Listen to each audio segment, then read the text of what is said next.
P ജയരാജന്റെ ആത്മകഥാ വിവാദത്തിൽ അന്വേഷണം അവസാനിപ്പിച്ച പോലീസ്. DC ബുക്സ് മുൻ പബ്ലിക്കേഷൻ മാനേജർ AV ശ്രീകുമാറിനെ മാത്രം പ്രതിയാക്കി ഉടൻ കുറ്റപത്രം സമർപ്പിക്കും.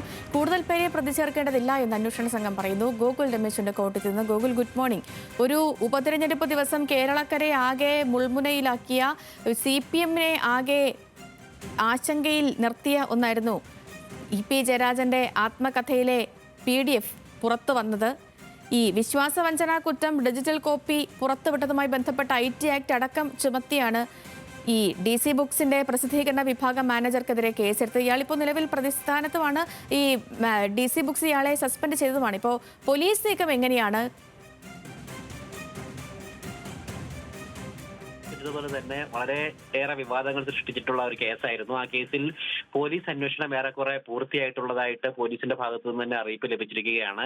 എത്രയും വേഗം ഈ കേസിൽ കുറ്റപത്രം സമർപ്പിക്കുന്നതിനുള്ള നടപടികളാണ് പോലീസ് അടുത്തതായിട്ട് സ്വീകരിക്കുന്നുണ്ടാവുക. നിലവിൽ പി ജയരാജന്റെ പരാതിയിൽ ഗൂഢാലോചന നടന്നിട്ടുണ്ട് എന്നുള്ള പരാതിയുടെ അടിസ്ഥാനത്തിലാണ് കോട്ടയം ഈസ്റ്റ് പോലീസ് ഈ കേസ് അന്വേഷിച്ച് ഇപ്പോൾ അന്വേഷണ നടപടികൾ ഏറെക്കുറെ പൂർത്തിയാക്കിയിരിക്കുന്നത്. ഇതിൽ നിലവിൽ DC ബുക്സിന്റെ മുൻ പബ്ലിക്കേഷൻസ് വിഭാഗം മാനേജർ ായിട്ടുള്ള AV ശ്രീകുമാറിനെ പ്രതി ചേർത്തുകൊണ്ടായിരുന്നു പോലീസ് FIR ഇട്ട് അന്വേഷണം ആരംഭിച്ചത്. അതിനുശേഷം AV ശ്രീകുമാറിനെ അറസ്റ്റ് ചെയ്ത് വിട്ടയക്കുന്ന സാഹചര്യം വരെ ഈ കേസുമായി ബന്ധപ്പെട്ട് ഉണ്ടായിട്ടുണ്ടായിരുന്നു. എന്തായാലും അന്വേഷണത്തിന്റെ അവസാന ഘട്ടത്തിൽ കൂടുതൽ ആൾക്കാരെ പ്രതി ചേർക്കേണ്ടതില്ല എന്നുള്ള ഒരു നിലപാടാണ് പോലീസിനുള്ളത്. AV ശ്രീകുമാറിനെ മാത്രമായിരിക്കും ഈ കേസിൽ അല്ലെങ്കിൽ AV ശ്രീകുമാറിനെ മാത്രം പ്രതി ചേർത്താൽ മതിയാവും എന്നുള്ള ഒരു തീരുമാനത്തിലാണ് പോലീസ് ഇപ്പോൾ എത്തിയിരിക്കുന്നത്.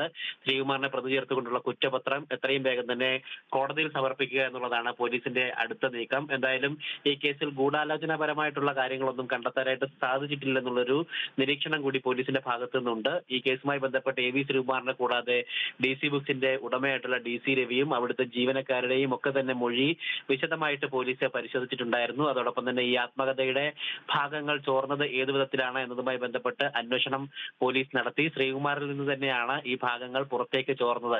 മാധ്യമങ്ങൾക്കടക്കം ചോർത്തി നൽകിയത് ശ്രീകുമാർ ആണ് എന്നുള്ള ഒരു കണ്ടെത്തൽ നിലവിൽ കോട്ടയം ഈസ്റ്റ് പോലീസിന്റെ അന്വേഷണത്തിൽ തെളിയുകയും ചെയ്തിട്ടുണ്ടായിരുന്നു. അതിന്റെ അടിസ്ഥാനത്തിലാണ് ശ്രീകുമാറാണ് മുഖ്യപ്രതി, അയാളെ മാത്രം പ്രതി ചേർത്താൽ മതി എന്നുള്ള ഒരു നിലപാടിലേക്ക് പോലീസ് ഇപ്പോൾ എത്തുകയും ചെയ്തിരിക്കുന്നത്. IT ആക്ടും അതോടൊപ്പം തന്നെ വിശ്വാസവഞ്ചന അടക്കമുള്ള വകുപ്പുകൾ ചുമത്തിക്കൊണ്ടായിരുന്നു ശ്രീകുമാറിനെതിരായിട്ട് പോലീസ് കേസ് അല്ലെങ്കിൽ FIR രജിസ്റ്റർ ചെയ്യുകയും അന്വേഷണ നടപടികൾ മുന്നോട്ട് കൊണ്ടുപോവുകയും ഒക്കെ തന്നെ ചെയ്തിരുന്നത്. എന്തായാലും ഉപതെരഞ്ഞെടുപ്പ് ദിവസം ഇത്തരത്തിൽ ഈ ആത്മകഥയുടെ ഭാഗങ്ങൾ പുറത്തു വന്നതിൽ വലിയ വിവാദങ്ങൾ അന്ന് സംഭവിക്കുകയും ഒക്കെ തന്നെ ചെയ്തിട്ടുണ്ടായിരുന്നു. പ്രത്യേകിച്ച് രാഷ്ട്രീയപരമായിട്ട് അത് വലിയ പ്രത്യാഘാതങ്ങൾ പി ജയരാജൻ എന്ന വ്യക്തിക്കും അതോടൊപ്പം തന്നെ CPM-നും ഒക്കെ തന്നെ ഉണ്ടാക്കുന്ന ഒരു സാഹചര്യവും ഉണ്ടായിട്ടുണ്ടായിരുന്നു. എന്തായാലും പി ജയരാജനും അതോടൊപ്പം തന്നെ ഈ DC ബുക്സും തമ്മിൽ ഒരു കരാർ ഉണ്ടായിരുന്നില്ല എന്നുള്ള കാര്യം നേരത്തെ തന്നെ വ്യക്തമാവുകയും ചെയ്തിട്ടുണ്ടായിരുന്നു. അതായത് പി തന്റെ ആത്മകഥാ ഭാഗങ്ങൾ എഴുതാൻ കണ്ണൂരുള്ള ദേശാഭിമാനിയുടെ ബ്യൂറോ ചീഫ് ആയിട്ടുള്ള രഘുനാഥിനെയാണ് ഏൽപ്പിച്ചിരുന്നത്. തുടർന്ന് രഘുനാഥും DC ബുക്സും തമ്മിലുള്ള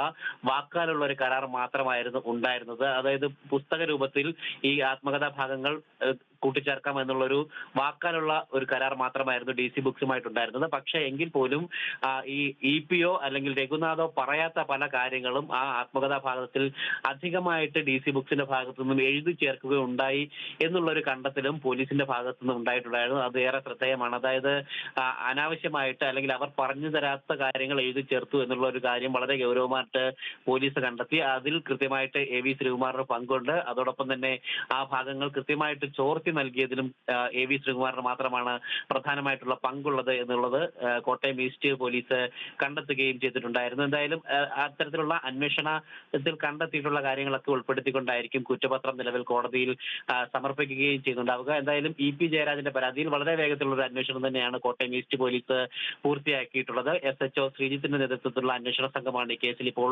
അന്വേഷണം പൂർത്തിയാക്കിയിരിക്കുന്നത്. ഇതിന്റെ തുടർ നടപടികൾ കുറ്റപത്രം സമർപ്പിക്കുന്ന അടക്കമുള്ള തുടർ നടപടികൾ എത്രയും വേഗത്തിൽ